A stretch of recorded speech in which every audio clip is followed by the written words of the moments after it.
Hey guys, open Dragon Battle number 16. Yeah, I got a lot to talk about. After all that I've been through, I had to make myself some Irish coffee. I just recently learned how to make it. Um, Why don't you just brew up a pot of coffee, add in a shot of Irish whiskey, some brown sugar, and some cream on top. Simple as that. Okay, so I am sure everybody wants to know what happened during my time at MFF, especially with the chlorine gas incident. Well, now I had just come out of Whose Line Is It Anyway? And I have plenty of video of that if you already see my MFF video. So what had happened was that as I was coming out, I saw a couple of fire trucks pull out to the front, and I saw that there was someone that was keeled over. And I thought it was a medical incident, so I wasn't really sure. But soon enough, at around 1 a.m., the fire alarms went off. Now I was in the lobby, so I didn't know what the hell was going on. And by the way, my room was in the executive wing, so it was away from where the incident was, which was on the 9th floor in the main area. So I don't know if it would have been in any danger in the executive wing, but no one was going to take a chance with that. So of course everyone was moved outside into the freezing weather, and it was bad timing for me. I was in a t-shirt and shorts. I had no plan of being outside, and of course I had no time to change. There was no way in hell I was going to. So the only thing I could do was just get outside and just hope it was a false alarm.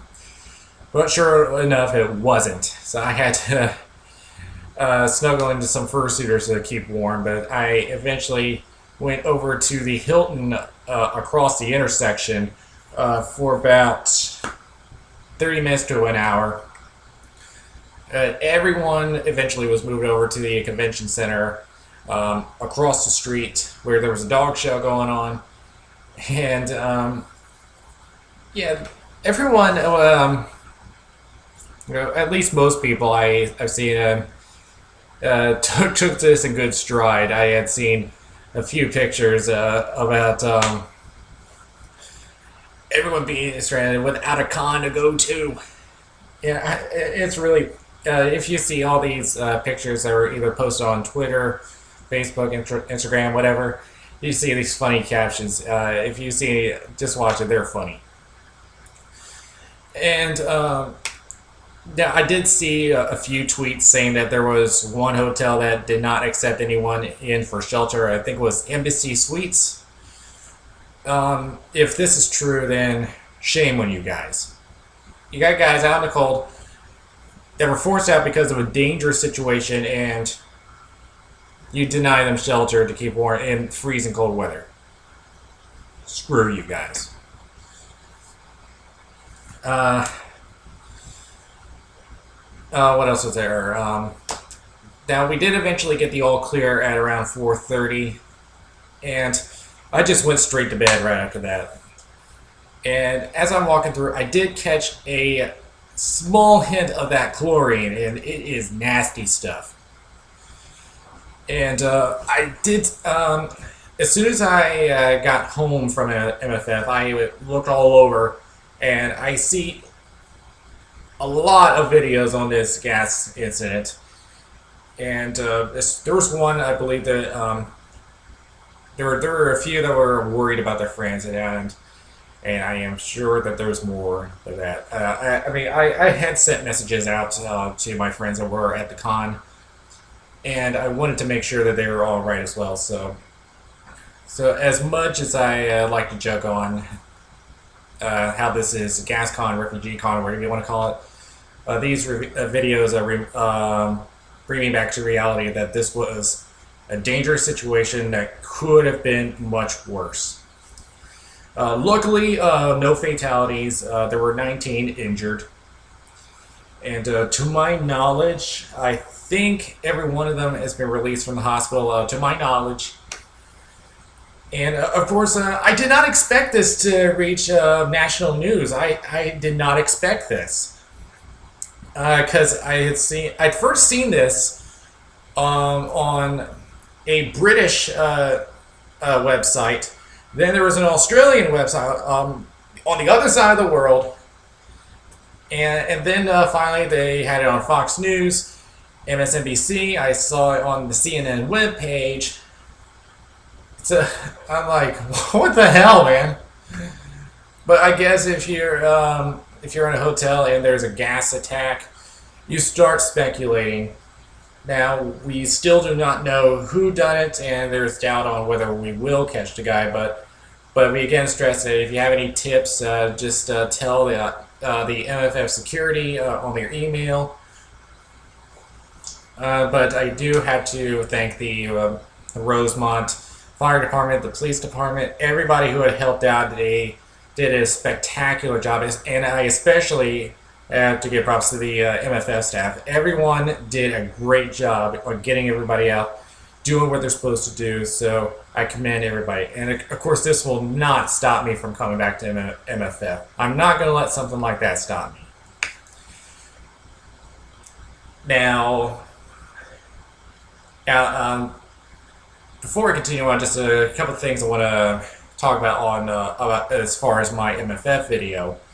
I was not able to get any footage from Sunday, mainly because that I do not have a proper camera with me, because all I had, the whole thing was recorded on my iPad mini.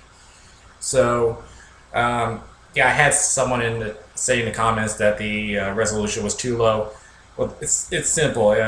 Everything was recorded on an iPad. I did not have a proper camcorder with me because I lost the other one, but I am expecting one to come in to me very, very soon. So I will have better quality footage the next time I go to a con.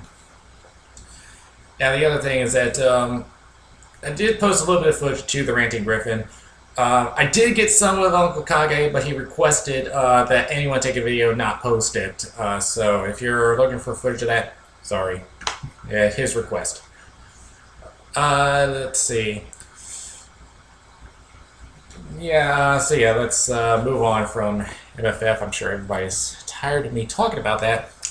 I did see, while I was away, that over in Norway, they found some original film of Oswald the Lucky Rabbit. I really, really love this guy. As a matter of fact, I got a little plush of him right here.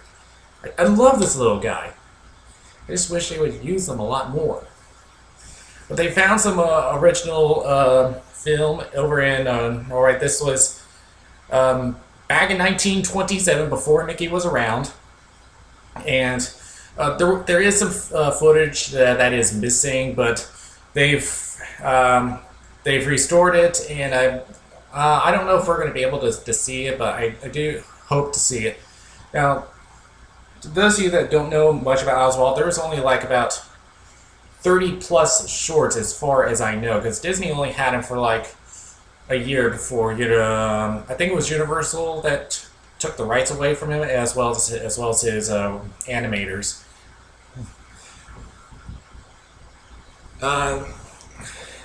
And by the way, if you hadn't noticed, I'm in my Florida location right now, mainly because it is Christmas and I'm staying with my sister throughout the Christmas holidays. So, speaking of, I went to the Christmas party over in Disney World, and well, the thing I have to talk about is the parade. These guys, whoever is playing this stuff, they're making too many changes, because once again, they gave technically 3 floats dedicated to Frozen. I am getting so tired of it. I mean, it's bad enough that you took away Maelstrom to put a Frozen attraction there. Of course, they're in talks of putting a show somewhere, I think in Hollywood Studios, And it's bad enough that you give Elsa the right to freeze the castle instead of Cinderella, as she usually does. But now, if any of you have never seen the Christmas parade, not the one that's televised, but the one that they have in the park, so on their select nights for the Christmas party, they usually have Donald and Daisy on the little horse carriage. They usually have Chip and Dale having a snowball fight. I really love that, but instead they put all this Frozen stuff around here. I am getting so tired of Frozen, and I'm hearing a lot of people saying the same thing. Enough of the changes. Now, I've said it before, I said it again. They did not expect Frozen to be a big hit, and now they're in a panic to milk out every single cent out of this franchise. And I get it, that's what a business does. They're supposed to get money out of it, I get it. But you don't butcher everything else just for that.